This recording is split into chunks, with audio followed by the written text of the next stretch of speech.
Hi guys, how are we doing tonight? Kenny B here with a quick video from cities and suburbs. Welcome aboard. Glad to have you aboard. Just a little tech check here and how we doing. It is the 19th of January and a couple of days away past the Martin Luther King holiday. And Dr. King did a lot for this country, and it's still not done yet, obviously. So how we doing? Massachusetts COVID numbers, it looks like we're trending down here again. Kenny B here from Cities and Suburbs. Welcome aboard. Check out my videos, Cities and Suburbs on YouTube.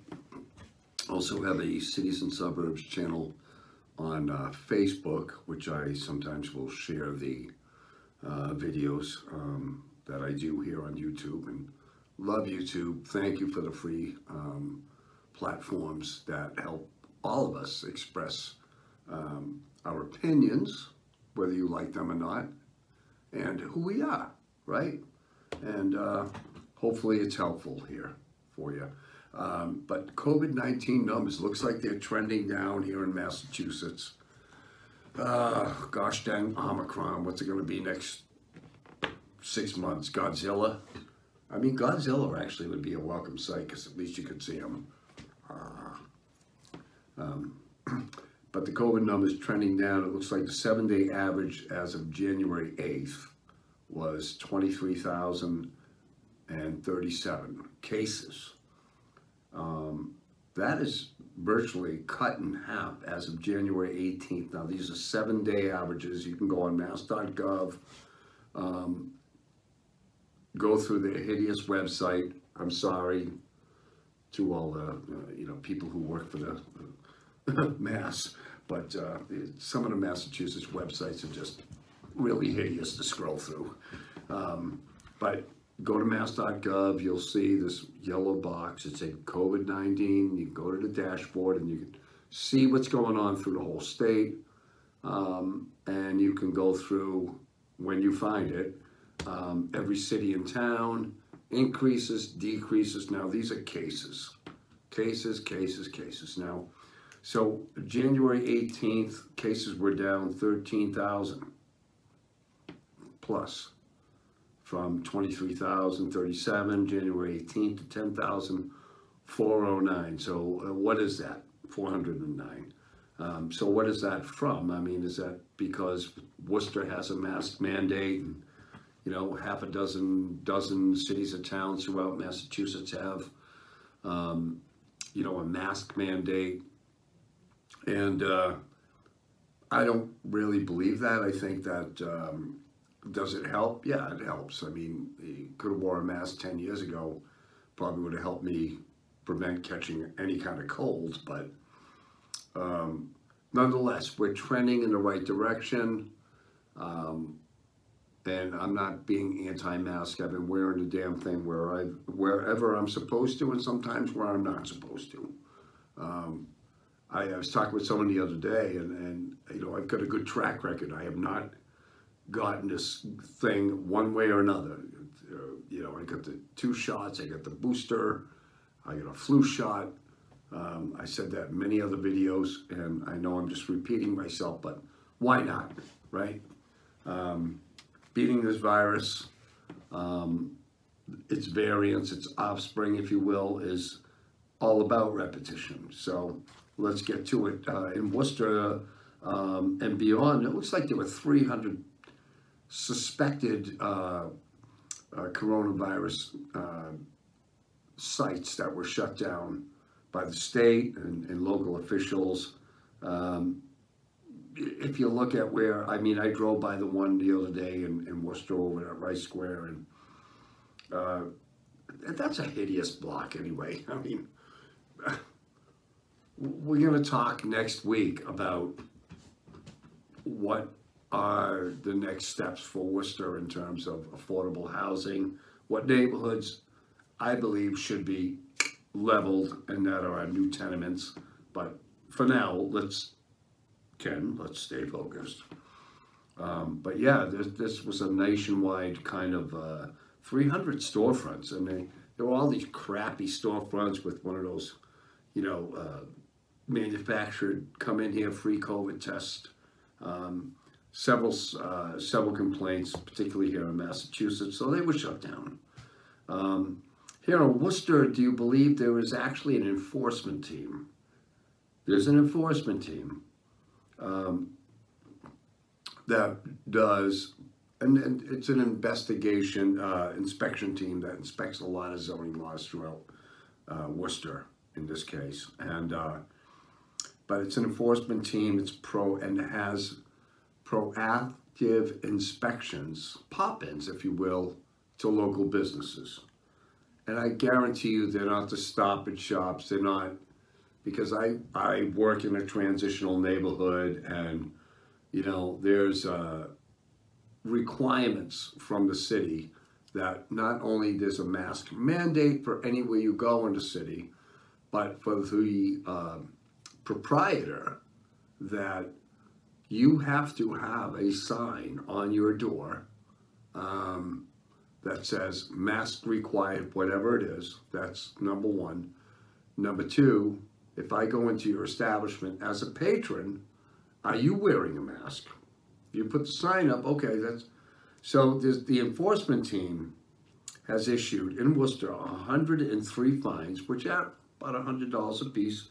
Repeat offenders, believe me, I could pull up a list for you tomorrow, and 128 verbal warnings. Now, I don't know what the verbal warning is.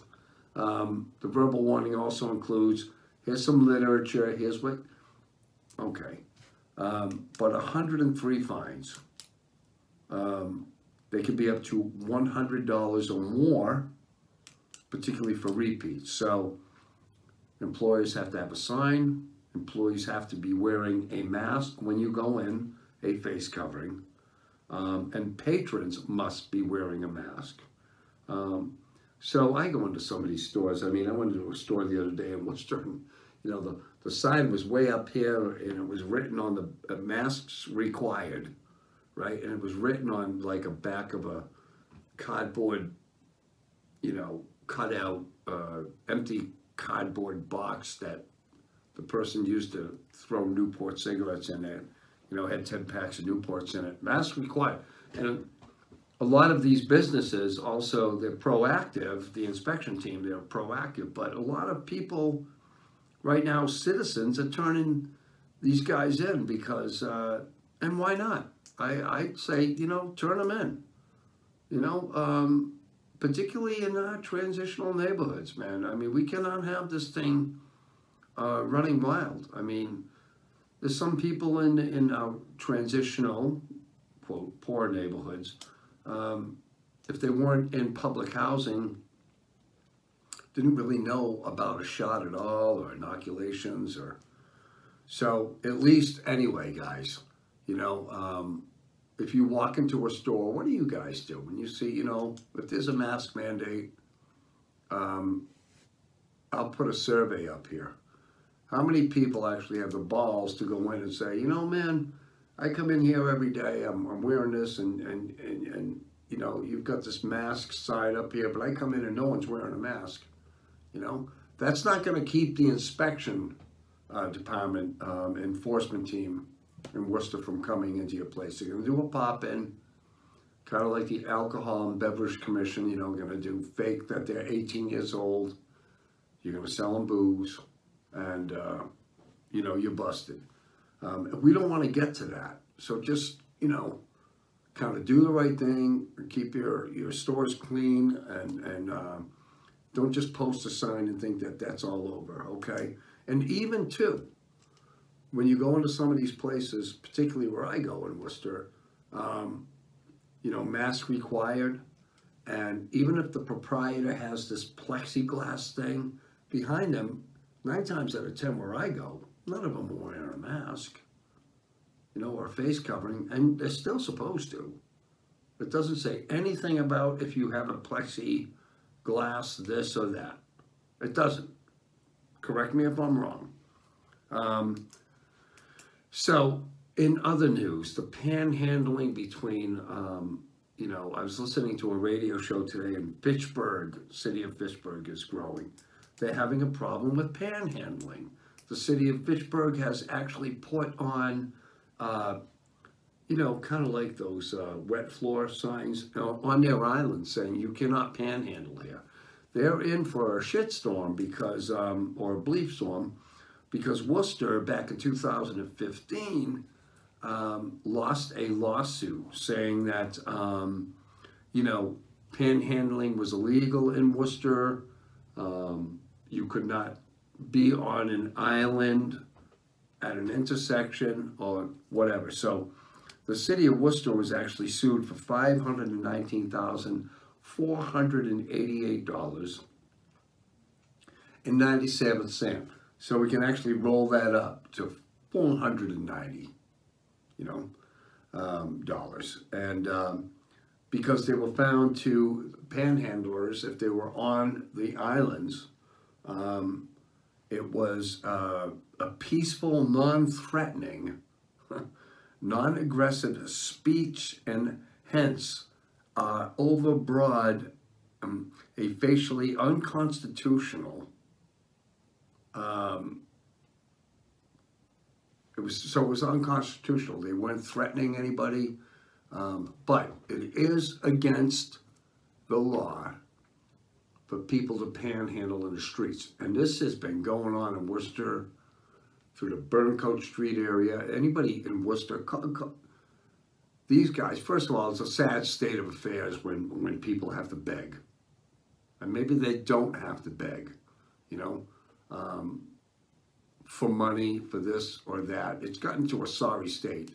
And, but constitutionally protected, okay, if they're not in a public way or approaching you in a non-threatening way, a right of speech. So Worcester lost that. So I find it, and I know for a fact, being in Worcester every day, that these folks are not Worcester people.